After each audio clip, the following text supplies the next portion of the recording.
কেউ যখন তার উপকারীদের কপাল টিপ করে পাথর ছুঁড়তে থাকে, আমি তখন একটু অবাক হই না। আমি বুঝতে পারি যে লোকটা আসলে তার পরাজিত মুহূর্তের সাক্ষীদের একে একে নিশ্চিহ্ন করে দিতে চাইছে। তখনও আমি অবাক হই না যখন দেখি যে কেউ বাঁ হাতে কাউকে কিছু দিয়ে তারপর ডান হাতে টিপে ধরেছে তার আত্মসম্মানের টুটি। কেননা তখনও আমি বুঝতে পারি যে উপকারী হবার শখ হয়েছে বটে, কিন্তু তার জন্য যে মানসিক প্রস্তুতি না থাকলেই নয়, লোকটার তা নেই।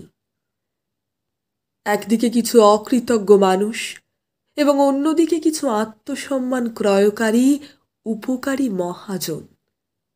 সব কিছু জানি এবং বুঝি বলেই ভয়ঙ্কর এই দুটি দলের ভেতর দিয়ে খুব সতর্ক পদক্ষেপে আমাকে এগিয়ে যেতে হয়।